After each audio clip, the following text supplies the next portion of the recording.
Next on Worcester News Tonight, looking for recruits. The Worcester Police Department is reaching out to the community for next year's class.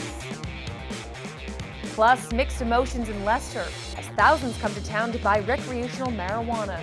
The big impacts the crowds are having on nearby businesses. Good evening and thanks for joining us. I'm Anna Botari. The city of Worcester and its police department are looking for recruits. Tonight, it was standing room only as dozens showed interest in taking the upcoming police exam. And for the department, it's all part of their plan to become one with the community. Our Cam Jandro was at tonight's open house. He has the details. Cam?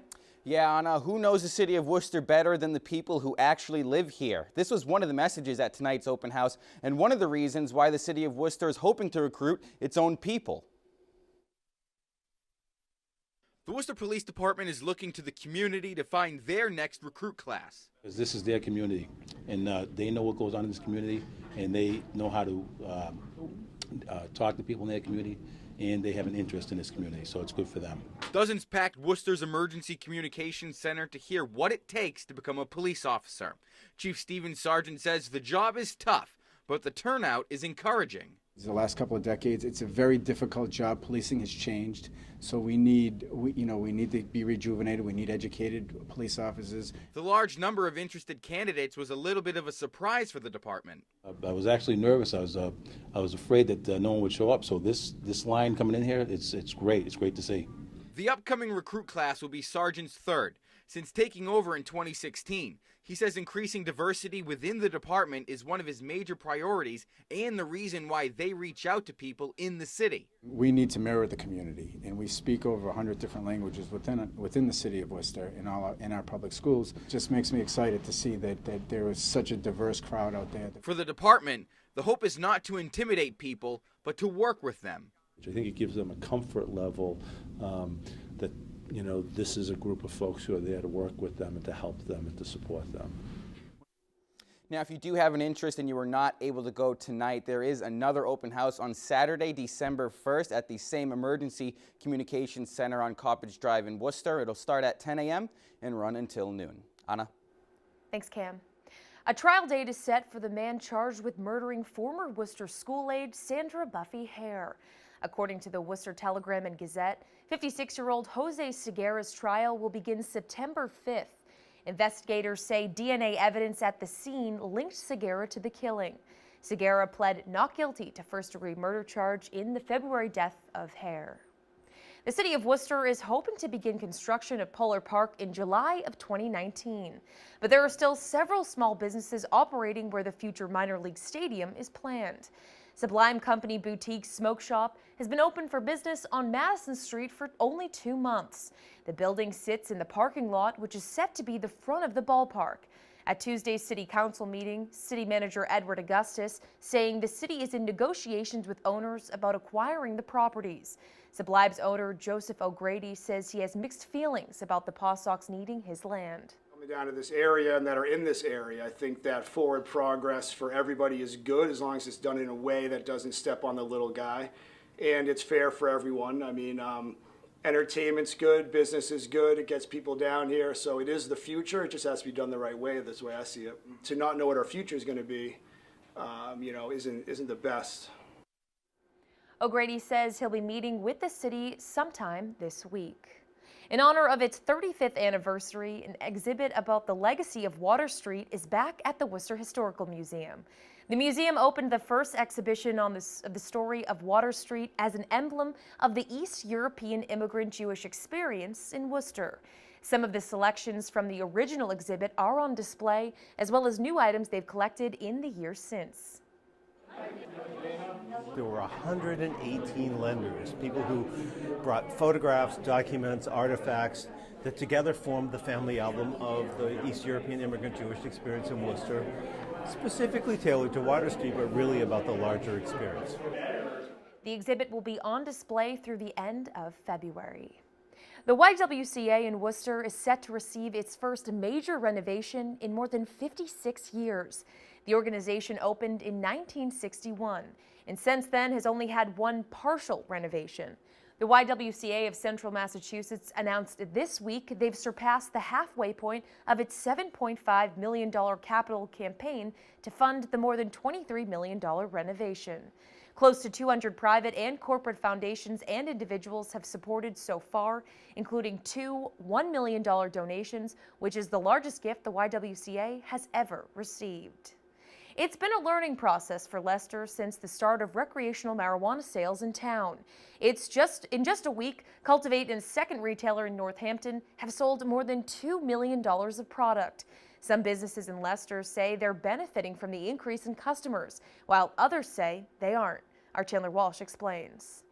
The town of Leicester is still trying to make adjustments. They didn't anticipate the amount of people flooding to one of the state's first recreational marijuana shops. If you look at what happened here, this was almost what you would call a perfect storm. After hearing resident complaints at a meeting this week, Cultivate added parking spaces and the town fixed some of the traffic issues. We made adjustments to the traffic pattern.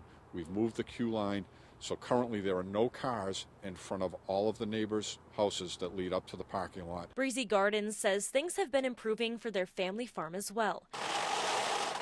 They had a difficult time selling Christmas trees over the last several days because customers couldn't get there. Wouldn't be a problem, but Christmas is a short season. There's basically 3 weeks a year that you have. Breezy Gardens started selling Christmas trees the same day Cultivate opened.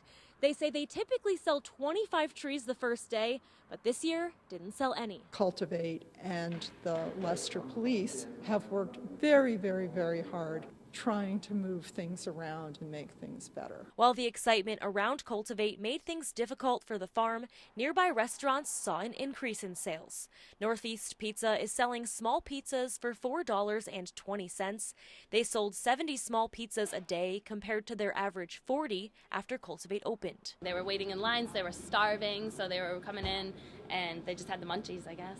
According to the Cannabis Control Commission, Leicester and Northampton brought in more than $2.2 million of recreational marijuana sales their first week. Town Administrator David Genero says Cultivate is a good partner and they'll continue to make improvements. We have many other businesses that we want to see do well in town, and we want to be able to serve our residents even better. Chandler Walsh, Worcester News Tonight. Now to a sad update to a story we brought you at 6. We've learned the Rottweiler who was hit by multiple vehicles in Millbury has been humanely euthanized. Police were looking for the dog's owner. The Rottweiler's story was pulling at the heartstrings of many on social media. As our Brittany Schaefer tells us, many people stepped up to offer their help.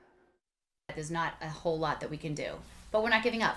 A badly injured dog is catching the attention of thousands through social media. There's so many people that come out, especially when it's animal welfare. But even with the attention, the family of the 120-pound male Rottweiler hasn't been found.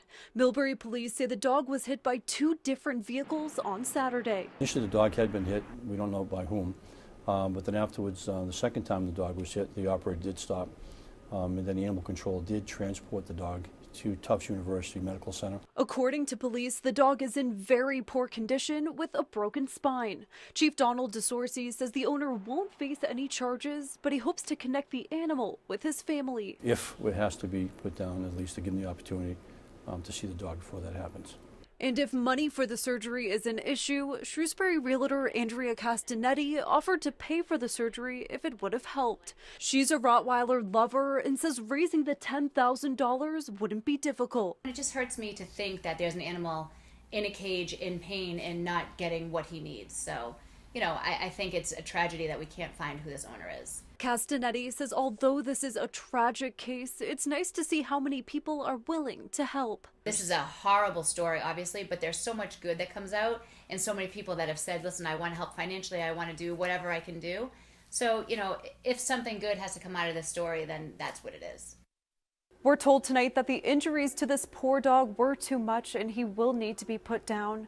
It is not known at this time if authorities were able to contact the owners. Brittany Schaefer, Worcester News Tonight. An Auburn man is facing charges for what police say is his 4th OUI offense. 53-year-old Kenneth Cadron was arrested Tuesday night after a 2-car crash on Route 20 in Auburn. Police say his work van rear-ended a sedan, causing heavy damage. Thankfully, no one was hurt in the crash. Worcester property values are up nearly 6%, and according to the city's assessors, office residential properties are much higher than business properties.